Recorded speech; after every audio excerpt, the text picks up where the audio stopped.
اعوذ باللہ من الشیطان الرجیم بسم اللہ الرحمن الرحیم رب حب لی حکمن والحقنی بالصالحین۔ اے اللہ مجھے حکمت عطا فرما اور نیک لوگوں میں شامل کر لے، آمین۔ آج کی ہماری صورت ہے سورہ حجرات۔ یہ قرآن پاک کی سیکوینس کے حوالے سے صورت نمبر 49 ہے، مدینہ میں نازل ہوئی تھی۔ اس کی ٹوٹل 18 آیات ہیں اور اس کا نام اس کی آیت نمبر 4 سے لیا گیا ہے۔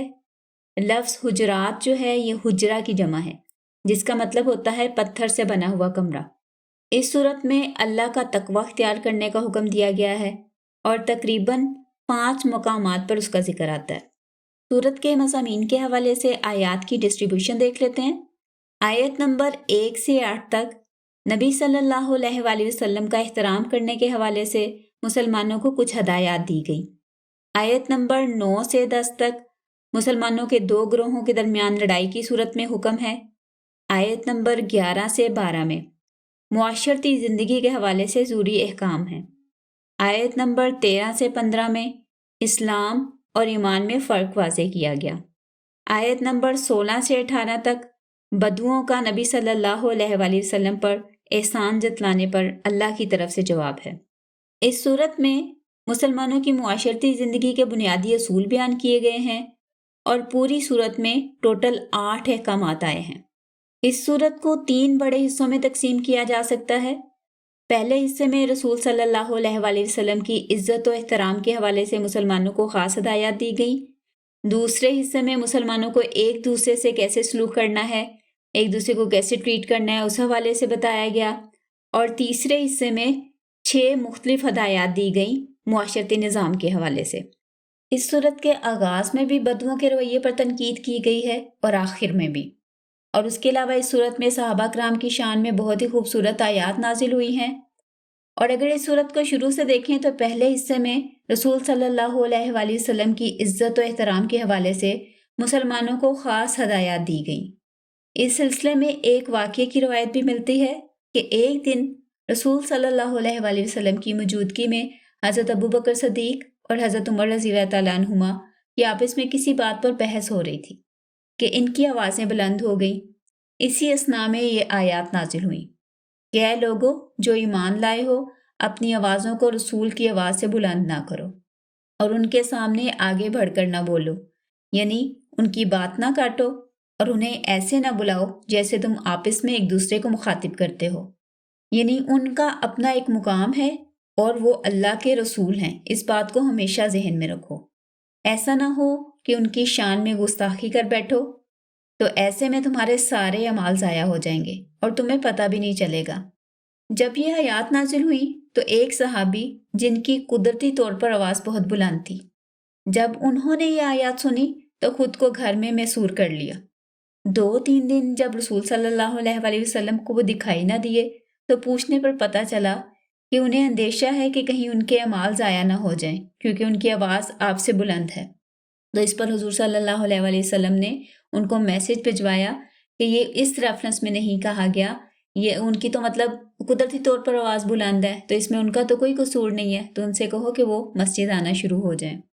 پھر آیت نمبر 4 میں بدوؤں کی ایک حماقت کا ذکر ہے کہ وہ رسول صلی اللہ علیہ وآلہ وسلم کو حجرے سے باہر کھڑے ہو کر اونچی آواز میں پکارا کرتے تھے جب انہوں نے کوئی مسئلہ یا بات پوچھنی ہوتی تھی کہ یا محمد اخرج الینا۔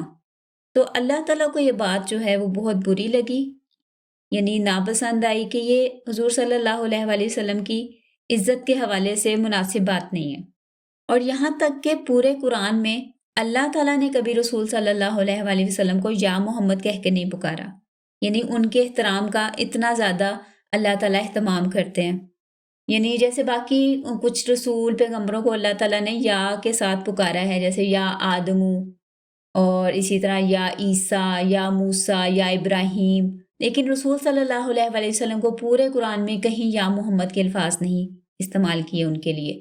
ان کو جب بھی مخاطب کرنا ہوتا تھا تو یا ایہا النبی، یا ایہا الرسول، یا ایہا المدثر، یا ایہا المزمل، اس طرح کر کے نا ان کو القابات سے اللہ تعالیٰ نے پکارا ہے، ڈائریکٹ نام سے نہیں پکارا۔ جیسے ہمارے یہاں ایشیا میں ہوتا ہے نا کہ جو بیویاں ہوتی ہیں وہ شوہر کو نام سے نہیں بلاتی عزت ظاہر کرنے کے لیے، سنیں یا کسی کے ابو کہہ دیا، تو اس طرح کر کے اللہ تعالیٰ نے بھی حضور صلی اللہ علیہ وآلہ وسلم کو بہت زیادہ رسپیکٹ دی ہے۔ اس صورت میں ٹوٹل 8 احکامات کا ذکر ہے، اس میں سے 2 احکامات کی زیادہ تفصیل بیان کی گئی جن کو ہم بڑے حکم کہہ سکتے ہیں۔ پہلا حکم ہے افواہ کے متعلق، یعنی اگر کوئی فاسق کوئی خبر لے کر آئے تو اس پر کوئی عمل درآمد یا کارروائی کرنے سے پہلے اس کو اچھی طرح تحقیق کر لیا کرو۔ دوسرا حکم مسلمانوں کے 2 گروہوں کے درمیان اگر کوئی لڑائی جھگڑا ہو جائے تو اس حوالے سے بتایا گیا کہ اسے کیسے نمٹانا چاہیے، کیا اقدام کرنے چاہیے، اور اس حوالے سے رہنمائی فراہم کی گئی۔ اس کے بعد اس صورت میں صحابہ کرام کی شان کے حوالے سے بہت خوبصورت الفاظ آئے ہیں کہ اللہ تعالیٰ نے ایمان کو تمہارے دلوں میں محبوب بنا دیا، یعنی اس کو تمہارے لیے خوبصورت بنا دیا، اور کفر، نافرمانی اور سرکشی کو تمہارے دلوں میں برا بنا دیا، یعنی تم لوگ وہ کام ناپسند کرتے ہو خود سے۔ اولئک هم الراشدون، یہی وہ لوگ ہیں جو ہدایت پر ہیں۔ اور فضلا من اللہ و نعمہ، اور یہ اللہ تعالیٰ کی طرف سے خاص فضل اور اس کی نعمت ہے۔ واللہ علیم حکیم، اور اللہ تعالیٰ سب کچھ جاننے والا اور بہت حکمت والا ہے۔ پھر اس کے بعد آیت نمبر 11 سے آگے 6 احکامات آئے ہیں۔ نمبر 1، کسی کا مذاق نہ اڑاؤ، نہ خواتین ایک دوسرے کا مذاق اڑائیں اور نہ جو میل پرسن ہیں وہ۔ ہو سکتا ہے کہ جس کا آپ مذاق اڑا رہے ہیں وہ آپ سے بہتر ہو اللہ کی نظر میں۔ اور دوسرا پھر یہ کہا گیا کہ ایک دوسرے کی کوتاہیوں اور غلطیوں پر تنقید نہ کرو، یعنی انہیں پوائنٹ آؤٹ نہ کرو۔ تیسرا یہ کہا گیا کہ ایک دوسرے کے برے نام نہ رکھو۔ ایمان لانے کے بعد کسی کا برا نام لینا یا رکھنا جو ہے وہ ایک گناہ ہے، جس سے اگر تم لوگ توبہ نہیں کرو گے تو گناہ گاروں میں شامل رہو گے۔ اور پھر اس کے بعد بدگمانی سے بچنے کی ہدایت کی گئی۔ یہ کہا گیا کہ ایک دوسرے کا تجسس نہ کرو اور غیبت نہ کرو۔ اور غیبت کے حوالے سے ایک مثال دے کر سمجھایا گیا کہ کیا تم لوگ یہ پسند کرو گے کہ تم اپنے مردہ بھائی کا گوشت کھاؤ؟ یعنی جیسے آپس میں ہو جاتا ہے، کئی دفعہ فیملی میں ایک دوسرے سے اختلاف ہو جاتا ہے، لڑائی جھگڑا، یعنی ایک دوسرے سے ملنا جلنا بند کر دیتے ہیں۔ لیکن اگر خدا نہ خواستہ کسی کی ڈیتھ ہو جائے تو انسان اپنے سارے اختلافات، اپنی ساری وہ چیزیں بھول کر اس کی ڈیتھ پر چلا جاتا ہے۔ تو یہاں پہ بھی یہ بتایا جا رہا ہے کہ یہ جو غیبت ہے یہ اس طرح ہے جیسے تم اپنے مرے ہوئے بھائی کا گوشت کھا رہے ہو۔ یعنی جب کوئی بھائی یا کوئی رشتہ دار آپ کا ڈیتھ ہو جاتی ہے اس کی، تو انسان اپنی ساری لڑائیاں جھگڑے بھول جاتا ہے، چھوڑ دیتا ہے ان کو۔ تو یہاں پہ اس سے کراہت دلائی جا رہی ہے کہ تم اس چیز کو تو ضرور ناپسند کرو گے، تو اس لیے غیبت بھی نہ کیا کرو۔ اس کے بعد اگلی آیات میں اللہ تعالیٰ نے ایک حقیقت یہ واضح کی کہ اے لوگو، ہم نے تمہیں ایک مرد اور ایک عورت سے پیدا کیا اور پھر تمہاری قومیں اور قبیلے بنا دیے تاکہ تم ایک دوسرے کی شناخت کر سکو۔ لیکن کسی کا خاندان اللہ کے نزدیک تمہیں کوئی عزت نہیں بخشتا۔ اللہ کے نزدیک سب سے زیادہ عزت والا وہ ہے جو تم میں سے سب سے زیادہ تقوی والا ہے۔ اس کے بعد بدوؤں کے حوالے سے کچھ باتیں مینشن کی گئی۔